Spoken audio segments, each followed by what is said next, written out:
कोकणातली आमच्या शेतातली भात कापणी होऊन जवळपास 1 महिना झाला. आपल्या पोटापाण्याचा प्रश्न मिटला. पण आता आपल्यासाठी राबणाऱ्या, आपल्यासाठी घाम गाळणाऱ्या, कष्ट करणाऱ्या जनावरांच्या पोटापाण्याचा प्रश्न मिटवायचा आहे. त्यामुळे कोकणात आता सध्या सगळीकडेच गवत काढणी चालू आहे. आमच्या गावात अशी पद्धत आहे की गावदेवीच्या देवळातला गोंधळ, वर्षाचा गोंधळ झाला, भवानी मातेचा गोंधळ झाल्यानंतर दुसऱ्या दिवसापासून आपण गवत काढणीला सुरुवात करू शकतो. तर तसंच आता आमच्या आणि जग्याबाबांच्या गाईगुरांसाठी लागणारं गवत काढायला सगळेजण शेकार भाटल्याकडे गेलेत. सकाळपासूनच गेलेत. मी काही सकाळपासून गेले नव्हते, आत्ता जाते आहे. गवत काढण्याचा माझा एक्सपिरियन्स ग्राउंड झिरोवर आहे. पण जाऊन बघायला कुठला अनुभव लागत नाही, तिथे गेल्यानंतर पाहिल्यानंतर अनुभव येतात. तर म्हणूनच चालली आहे. आणि हे सगळं ना रान आता असं साफ करण्याचं काम चालू केलं आहे. कारण जंगल खूप वाढलं आहे सध्या. आणि मला माहिती आहे की आता बरेच जण असा विचार करतील की झाडं तोडून पर्यावरणाचं नुकसान का करताय. पण जर झाडं तोडतोय तर आम्ही तेवढीच झाडं लावतोसुद्धा आहोत. आणि ह्याचेसुद्धा व्हिडिओज आपल्या चॅनलवरती आहेत. वाटल्यास गेल्या वर्षीच्या व्हिडिओजमध्ये किंवा ह्या वर्षीच्या व्हिडिओजमध्ये जाऊनसुद्धा चेक करा, तुम्हाला ते व्हिडिओसुद्धा मिळतील. आणि सध्या ना कोकणात सगळीकडेच, आमच्याच गावात, आमच्या पंचक्रोशीत तरी सगळीकडेच बिबट्याचा सर्रास वावर दिसू लागला आहे. अगदी दिवसाचा सुद्धा बिबट्या दिसतो आहे. त्यामुळे सगळीकडे सगळ्यांच्याच मनामध्ये थोडंसं भीतीचं वातावरण आहे. आत्ता तुमच्याशी बोलताना ही गोष्ट माझ्या लक्षात आली आहे की बिबट्या फिरतोय. घरातून येईपर्यंत काहीच ध्यानीमनी नव्हतं आणि मी तशीच बाहेर पडली आहे. मम्मी पप्पा केव्हाचेच पुढे गेलेत. मध्येच तुम्हाला काळोख दिसतोय माझ्या चेहऱ्यावर, कारण दाट असं जंगल आहे आजूबाजूला. आता मी सध्या आली आहे. इथे आमची खाली विहीर आहे, ज्या विहिरीचं पाणी आपल्या घरी येतं. तर आणि आता मी चालली आहे कालबाच्या मळीवर. तिथे मम्मी पप्पा परडी आणून टाकतायत.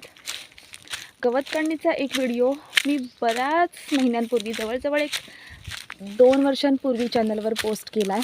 पण हा एक नवीन व्हिडिओ आपल्याशी जोडल्या गेलेल्या कुटुंबातल्या सदस्यांसाठी. आणि ह्याच व्हिडिओतून तुम्हा सगळ्यांचे खूप खूप आभार मानते. आपल्या काही व्हिडिओजना तुम्ही सगळेजण जो प्रेम देताय, जो प्रतिसाद देताय, त्यासाठी मी तुमची मनापासून आभारी आहे. बोलता बोलता आपण पोहोचलो पण कालबाच्या मळीवर.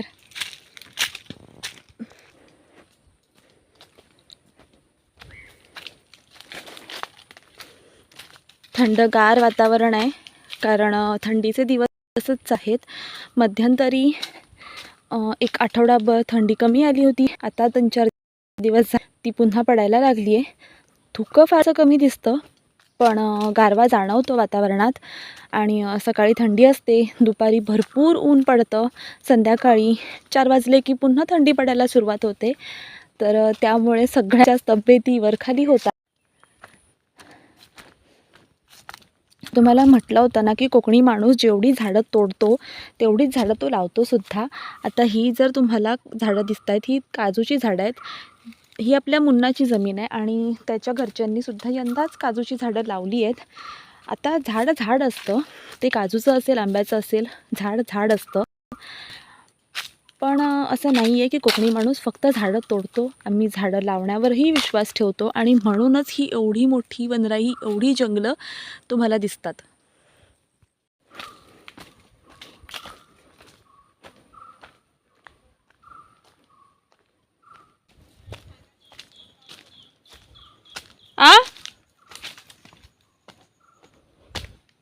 काय आलं?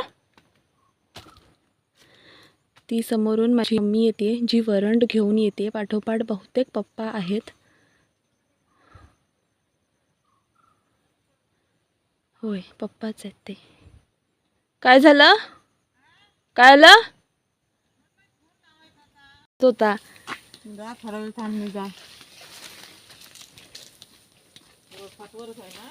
खोटवरच आहे, बघितलं ना. आणि झुला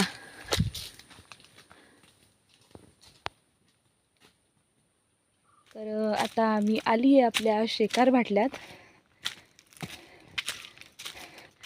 आणि आत्ताचं शेकार भाटलं ना, ॲज कम्पेअर टू मान्सून, तेवढंसं व्यवस्थित नाही दिसत, कारण सगळं गवत करपून गेलं आहे उन्हामुळे. पण तेच करपलेलं गवत आपल्या उपयोगाला येणार आहे, कारण ते गवत आपल्या जनावरांची वैरण म्हणून आपण घरी घेऊन जातो आहे, जे मम्मी पप्पा आता घेऊन गेले. आणि हे बघा, हे आहे आमचं शेकार भाटलं.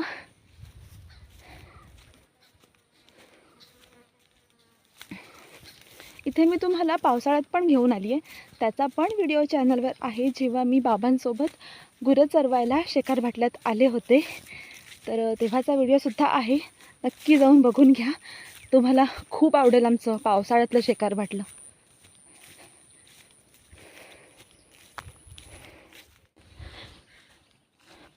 मी तुम्हाला म्हटलं की शेकार भाटल्यात गेल्यानंतर मी तुम्हाला वरंड म्हणजे काय असतं ते सांगते. आता ही तशीच एक वरंड आहे, जी मम्मी पप्पा डोक्यावरून घेऊन गेले. अशा प्रकारे गवत काढलं जातं. हे जे तुम्हाला छोटे छोटे असे बुंचके दिसत आहेत किंवा गुच्छ दिसत आहेत, तर ते गवत आहे.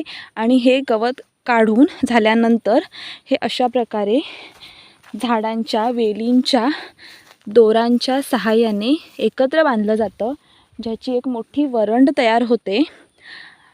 आणि ही वरंड आपण गाई गुरांना उन्हाळ्यात देतो. आता उन्हाळ्यात का देतो हे सुद्धा मी,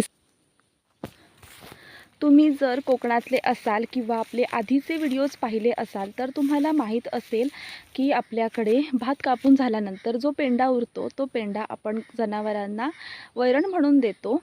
पण तो पेंडा, त्याची तासीर ही गरम असते, तो उष्ण प्रकारात मोडतो आणि हे जे गवत आहे ते थंड, त्याची तासीर थंड असते, ते थंडावा देतं.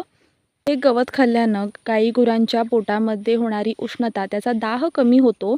आणि त्यामुळेच गाई गुरांना खास करून उन्हाळ्याच्या दिवसात ज्यावेळी बाहेर खूप ऊन पडलेलं असतं, त्यांचं अंग भाजत असतं, तर त्यावेळेला त्यांना आतून शांतता मिळावी, आतून थंडावा मिळावा म्हणून हे गवत त्या काळात गाई गुरांना खाण्यासाठी दिलं जातं.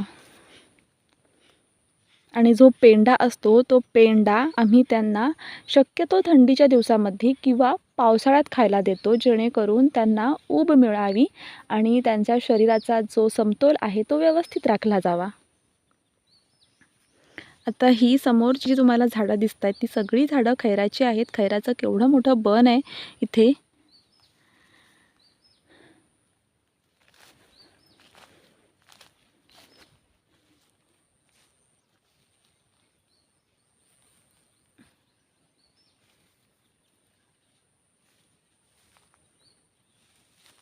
तिकडे जग्याबाबा वरंड बांधतात, तर आपण जाऊन बघूया वरंड कशी बांधली जाते.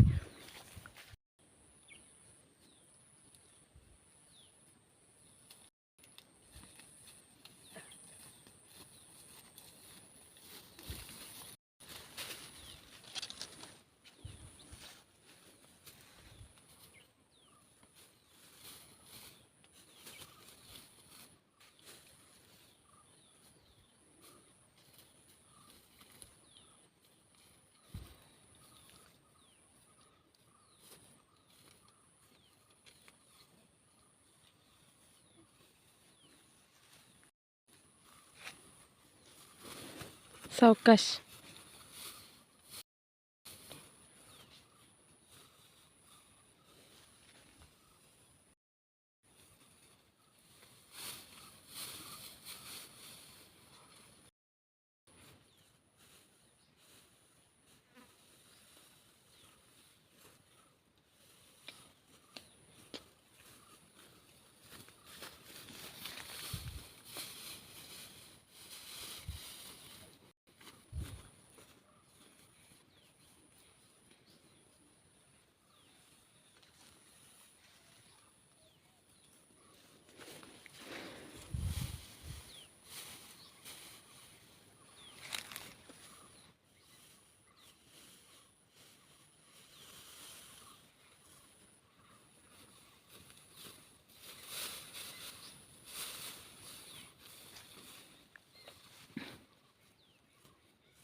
मी घरी चालली आहे. मम्मी पप्पा आणि शिल्पा काकीने तिथे अर्ध्यापर्यंत वरंडी आणून टाकल्या आहेत.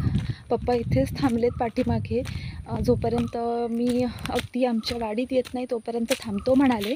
कारण ना तिथून येताना बिबट्याने वाघाने रिसेंटली आत्ता ना जमीन उकरून ठेवली आहे. म्हणजे तो आत्ताच गेलेला आहे खाली. तर मला घरी यायला भीती वाटू नये म्हणून पप्पा थांबलेत. शिल्पा काकी लग्नाला गेली होती. तिने माझ्यासाठी हा पेढा आणला आहे. पण मी यातला थोडासाच खाल्ला आहे कारण पप्पा म्हणाले पिण्यासाठी ठेव, त्याला पेढे खूप आवडतात. हां जाते मी.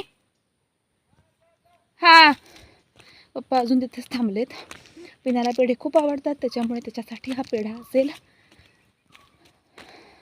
मी पण विचार केला होता की एखादी वरंड मी पण घेईन, पण त्या वरंडींची उंची आणि माझी उंची बघता एवढे कसे आपल्या वाक्या बाहेरचे आहेत.